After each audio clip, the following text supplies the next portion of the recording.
Juan Manuel Santos, former president of Colombia, thank you for joining me on UpFront. Your country is the latest in Latin America to be the scene of anti-government protests. We're now 3 weeks into these demonstrations where hundreds of thousands of people have taken to the streets. The president, Ivan Duque, has declared the first curfew in Bogota in nearly 4 decades. He's put the military on the streets. At least 1 protester has been killed, dozens injured. Given you recently suggested that the Chilean government has overreacted to the protests there, do you think your country's government, do you think Colombia has overreacted as well? Yes. By declaring a curfew, I think they overreacted. And putting the military on the street, in my opinion, is also an overreaction. When people are going out to protest in Colombia, they're protesting mainly because of corruption issues, because of income inequality. Those are not overnight developments, are they? You left the presidency just 16 months ago after 8 years in power, a period in which Colombia remained one of the most corrupt and unequal countries in the world. So a lot of this discontent is on you, is it not? No. We made a tremendous advance in terms of fighting against corruption. If you get the list of the measures that we took, day after day, month after month, year after year, you can see that we advanced tremendously in the fight against corruption. I even personally co-chaired the World Summit, the first World Summit that was held in London against corruption. And all the multilateral and the analysts have acknowledged the fight that we have had against corruption. You say that, but Transparency International. I have to recognize. Transparency International says your country fell 20 spots from 78 to 99 on your watch. Between 2010 and 2018, Colombia dropped 20 ranks in the Transparency International Corruption League. And there's a very, very clear explanation about that.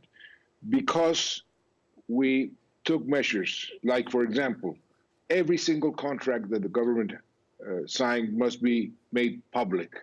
And so we were able to take corruption out of the secrecy it had been for many, many decades. And people started to see the corruption that was there for a long time. So the perception, yes, the perception of corruption increased, but precisely because of the measures that we took. Of course, globally, you are best known for securing the peace agreement with the Marxist FARC rebels that ended 50 years of civil war in your country and for which you were awarded the Nobel Peace Prize 3 years ago. But today, current Colombian President Ivan Duque is dismantling parts of that agreement, while a prominent FARC commander who helped negotiate it with you, Duque Marquez, now says it's time for a new armed struggle. So is your deal dead? And did you get the Peace Prize too soon? No, it's not dead. On the contrary, as the commander of the FARC has said, 95% or more of the people who demobilized are with the agreement. They're complying with the agreement. The agreement was very successful. After less than a year, what you call the DDR, demobilization, disarmament, and reintegration, had already been finished. The challenge here is that this agreement has been the most comprehensive and the most ambitious agreement ever negotiated anywhere in any country. And we are struggling and doing the best to fulfill what we agreed. So you're not worried when you hear Duque Marquez of FARC say in August in a video that it's time for a new phase of the armed struggle? That doesn't worry you? No, it doesn't worry me because he has no people that are behind him. He went for reasons that everybody knows. He was accused of committing crimes after the signature of the agreement, and it doesn't worry me, no. And since the FARC left their territories in the south under the terms of your deal, hundreds of indigenous and left activists and civilians have been killed by paramilitary forces, by other rebel groups. That's not what peace is supposed to look like, is it? Hundreds of people dead. Nobody promised that Colombia would be a paradise after the signature of the peace. There's always, in every peace process, a backlash. And we are suffering that backlash. The drug trafficking, which is not Colombia's fault. It's the fault of the world, the demand in the United States, in Europe. The drug trafficking continues, and the drug traffickers were very worried precisely because one of the points of the agreement was to stimulate the voluntary substitution of coca plantations for legal plantations, and they would run out of raw material. And so they have been killing some of the promoters of these voluntary substitution. Also, we were very aggressive in giving the land back to the peasants that was taken away because of the violence. And lately, some of the landowners, the paramilitaries, and drug traffickers who took illegally this land were very worried that the process will eventually get to them and take their land away. So there are various sources of these murders, and the government has a big responsibility here on stopping them, because any government must stop any kind of assassination. With the benefit of hindsight, do you regret the way you tried to formalize the peace deal with the FARC, first pushing it in a referendum that you narrowly lost in 2016, and then pushing it through the legislature without public approval in a referendum? Some would say you opened the door to the current Colombian president's anti-peace deal platform by doing it in that way. I followed what our constitution and our constitutional court said. If you lose the referendum, don't go back to the people. Use the traditional and established procedure in the Constitution. That was a ruling of the Constitutional Court, and that is exactly. But did you have to do a referendum in the first place that you then lost, undermining your deal and you? I promised the Colombian people at the beginning of the process that I would do a referendum, and I wanted to fulfill my promise, yes. But hold on, that sounds very instrumentalist. You wanted to do a referendum, presumably because you wanted the approval of the people. The people didn't give it to you, but you rammed it through anyways. But a new agreement, and that's what the Constitutional Court said.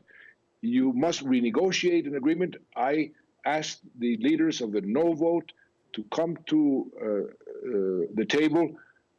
Let's renegotiate this agreement. They put on the table 59 changes, 59 points. We accepted 56.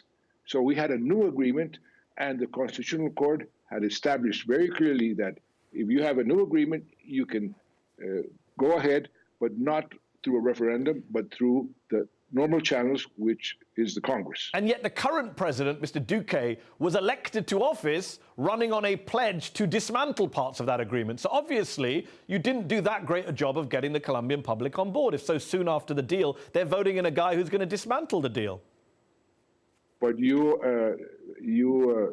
are not taking into account that in the past elections 3 weeks ago, all the candidates that were for the agreement, for the yes vote, were the ones who won in the mayors of the cities and the governors of the states. So that was a ratification that the people are with the peace process. They want to except for the president. Peace process implemented. Except for the current president. Quite a big figure, I would argue, in Colombia. Well, the president is now, he realized that he has to implement the peace process because of many factors. One of them is because it's in the Constitution, and the Constitutional Court said that for the next 3 presidential periods, the next 3 governments, they must implement the peace process. This peace process was very, very ambitious. We established some points that will take about 15 years to fulfill. So we're advancing, and we're advancing with the normal problems that any peace process, especially so complex as this one.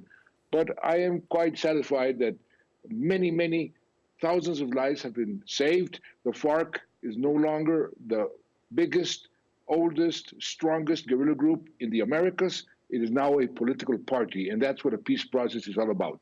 The Nobel Committee gave you the Peace Prize in 2016 for your struggle for peace in Colombia. But the year before you won it, in 2015, Human Rights Watch put out a report covering your tenure as defense minister between 2006 and 2009, in which thousands of civilians were killed by Colombian security forces, who then dressed up their corpses as guerrillas in order to boost the FARC body count and get themselves promoted. That so-called false positive scandal happened on your watch, didn't it, Juan Manuel Santos?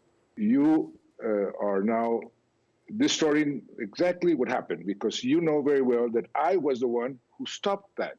I changed the military doctrine, and everybody here acknowledges that. But you stopped something that happened on your watch. It also happened during your period as defense minister. It happened at the beginning of my watch, and I stopped it, and it went down to zero. I stopped the false positives. So don't bring here false information. You're saying that Human Rights Watch called these false positives one of the worst episodes of mass atrocity in the Western Hemisphere in recent decades. You say you stopped it, and yet no one senior was ever held to account. Just a few hundred low-level soldiers, no generals, no military commanders, no politicians have ever been held to account for thousands of deaths in your country. Thousands. That's not true. Generals are now in the Transitional Court, and they are being judged because of the false positives. You say it's not true, but when you were president, you made one of the commanders of the 4th Brigade, who's accused of being behind some of these killings, you made him the country's top military officer. How is that not impunity? Who are you talking about? General Juan Pablo Rodriguez Barragan.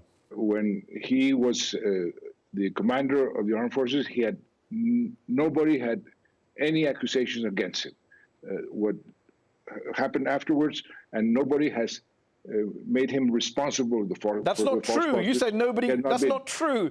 Human Rights Watch says at least 28 alleged extrajudicial killings by 4th Brigade troops when General Juan Pablo Rodriguez Barragan commanded it. In 2014, he was made the country's top military official by you. No, he was the commander of the armed forces, and when he was the commander of the armed forces, nobody had accused him of any thing wrong. It was afterwards that. So what did you emerged. do when you saw the Human Rights Watch report in 2015? What action did you take against any of the generals they named? When I discovered the false positives, I brought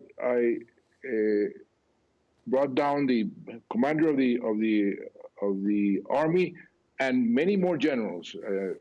As I tell you, I don't know why you don't want to accept this. I was the one responsible for finishing the false positives.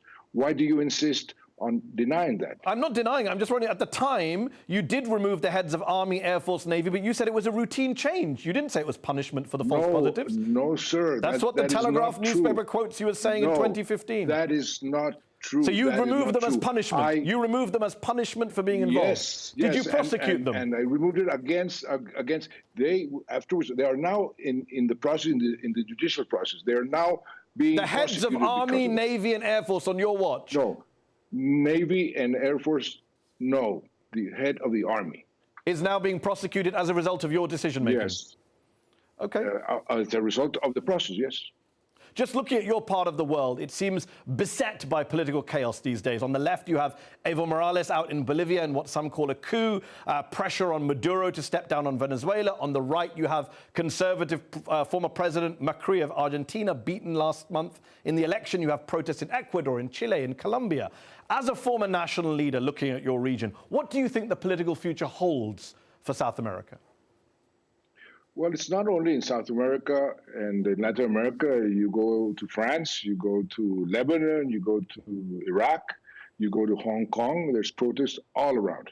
In the case of Latin America, there are some common denominators, which is inequality, corruption, and something that we are seeing very clearly, the success of the region in fighting poverty have brought many people out of poverty into the middle class, and their expectations have increased geometrically, and the governments have not been able to keep up with these expectations, and so the people are going to the streets and protesting. In the case of Colombia, the peace process has also, in a way, liberated many people that before were afraid of going to the streets because they would be signaled or accused of being terrorists or being with the guerrillas, and now they feel free. And if you go to France, you see other reasons, and if you go to Hong Kong, you see other reasons. And on Colombia specifically, given the protests, given a president trying to dismantle your deal, given the violence we discussed, are you an optimist about Colombia's future? I still am an optimist. I think the president is now understanding that he has to change many of the things he's doing. Among them, he has to fulfill the promises that were made for the peace process, to implement the peace process. He has to be much more aggressive on his social policy, and that's what they're now discussing. But I am optimist because Colombia has always been a country where, going back to the institutions, have strong institutions that have been able to cope with these type of crises. Juan Manuel Santos, thank you so much for joining me on UpFront. Thank you.